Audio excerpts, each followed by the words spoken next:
Today I rise to address a matter of great concern, one that strikes at the very heart of our democratic principles and the integrity of this esteemed House. I rise to address the point of privilege as I noted on November 20th. On November 20th, the Premier made statements in this chamber that not only purposefully misconstrued my words, but more importantly, intentionally misled this House and the people of British Columbia. On Monday, November 20th, during question period, the Premier said in response to my question on reducing the taxes on home heating, and I quote, "That very member was on a UDI panel where she said that the secret sauce of developers in her area, like her, was restricting the supply of housing. That's what she said. The secret sauce of developers like her was in her area. So if there's not enough housing in Kelowna, then she should look in the mirror," end quote. When I looked across the floor and asked the Premier for the receipts on this quote, he replied, and I quote again, "I will send you the video, Renee," end quote. I went searching for that video because I couldn't remember ever having saying anything of that nature. I found the video and I posted it right next to the answer to my question on QP. The actual UDI panel video that he was referring to was from April 24th, 2020. And I remind this House it was right at the beginning of the COVID-19 crisis.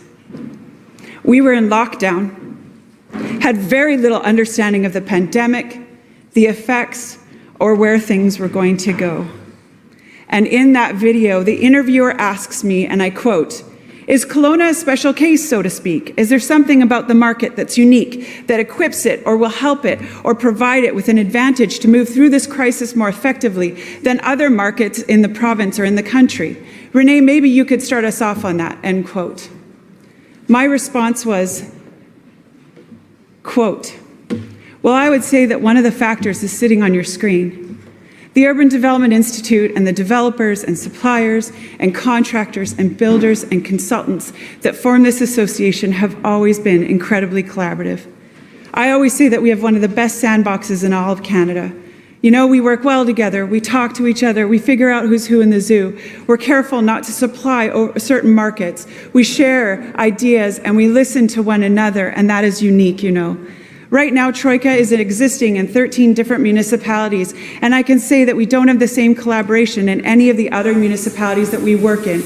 So this definitely is part of our secret sauce and part of our advantage, absolutely. I also think that, you know, really after 2008, started pushing more heavily into the tech sector, and our economic and job clusters became more around aerospace and tech and really on the educational and healthcare regional aspects. Those are still firing on all cylinders, so I think economically we'll see ourselves coming out of this a little bit better. I think that the hardest part will be the uniqueness of our tourism industry and our environment. It's going to be hard hit, and the amount of impact that has to the people in those jobs is yet to be seen," end quote. The Premier accused me of advocating for restricting the supply of housing in Kelowna, citing my participation in this UDI panel. However, his misrepresentation of my words is not just inaccurate. It is a completely purposeful mischaracterization of the truth.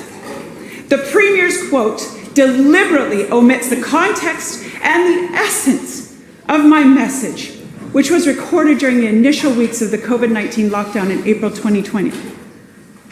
In that discussion, I'm highlighting the collaborative spirit of the Urban Development Institute and its members in Kelowna. My focus was on the unique synergy among developers, suppliers, and contractors and consultants. This collaboration is indeed our secret sauce, but it is not in any way about restricting housing supply. On the contrary, it's about ensuring a balanced and adequate provision of all housing products. It's about working together to address the housing needs of our community, not limiting them. My words and intention were the exact opposite of how the Premier purposefully mischaracterized my statement. The Premier's statement twisted my words and the reality of our efforts in Kelowna. It painted a picture of selfishness and manipulation, whereas the truth is one of cooperation and responsible development. This misrepresentation not only undermines my credibility, but also casts a shadow over the hardworking members of the housing industry, UDI, and the Kelowna community who have been diligently working to support the housing needs of our region. Furthermore, the Premier looked at me and told me that he would, and I quote again, send me, Renee, the video, end quote. It was the only way that I knew where to look for what he was referring to, as I was distraught by his character assassination and felt compelled to defend myself. The Premier knew what I had actually said and misrepresented the truth. In these challenging times, when our province faces unprecedented challenges, including those in our housing market and the crisis that has ensued, it is imperative that our discussions and debates in this House are grounded in truth and integrity. Misleading the House, whether by omission or distortion, hampers our collective ability to address the issues facing our constituents. Mr. Speaker, this incident not only concerns my personal integrity, but also raises a broader, more crucial issue: the sanctity of our words and the standards of this esteemed institution. As legislators, we are entrusted with a profound responsibility. Our words spoken in this House carry the weight of our offices and the trust of the people who elect us. Misrepresenting facts, engaging in petty attacks, and twisting words for political gain do not just harm individuals. They erode the very foundation of our democracy. The government's actions, as demonstrated by the Premier's recent misleading statement, are part of a troubling pattern. Such tactics aim to discredit and diminish others in this House, undermining the collaborative and respectful environment that is essential for effective governance. When members of this government stoop to such levels, it reflects poorly not just on them, but on all of us as public servants. It diminishes public trust and respect for this institution, a consequence we cannot afford in these trying times. We must stand united against this tide of pettiness and misinformation. It is incumbent upon us as elected officials to uphold the highest standards of integrity and honesty.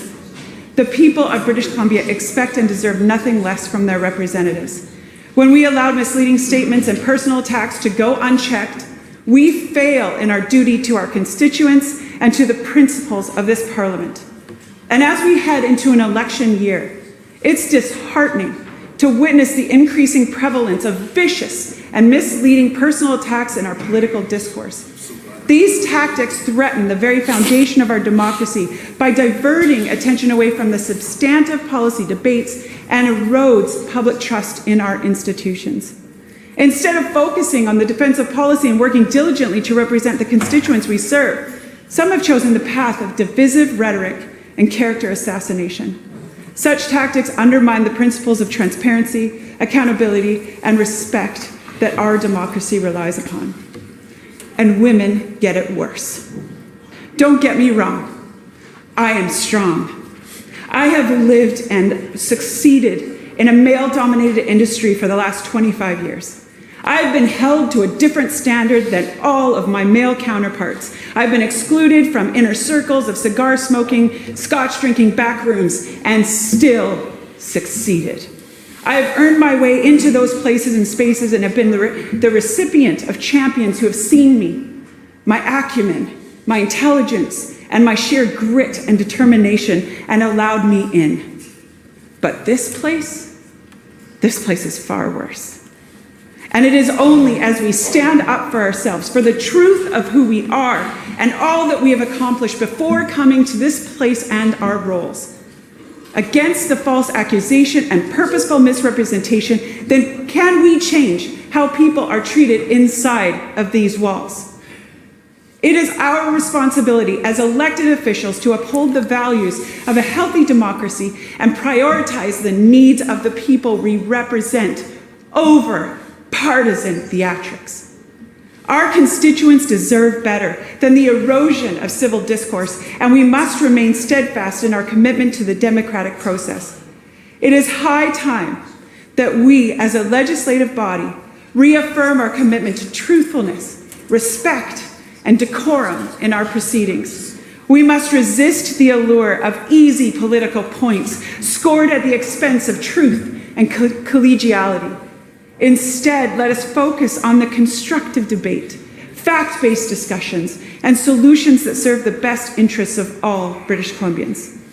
To the government and all members of this House, I urge you to reflect on the impact of your words and actions. Let us not forget the honor and responsibility that come with our roles, and let us strive always to conduct ourselves in a manner befitting this noble institution. And to the Premier, I call upon him to retract his misleading statements and offer a correct representation of the facts. Today, I am standing up for myself, for the people of Kelowna, and indeed all British Columbians who deserve a truthful and respectful discourse, especially within these walls, where the highest standards of integrity and honesty should be upheld. Thank you, Mr. Speaker.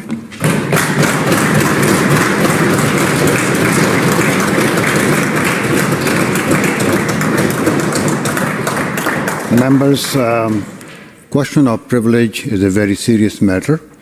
I will give an opportunity for the Premier to respond and will thereafter return to the House with a ruling. Thank you.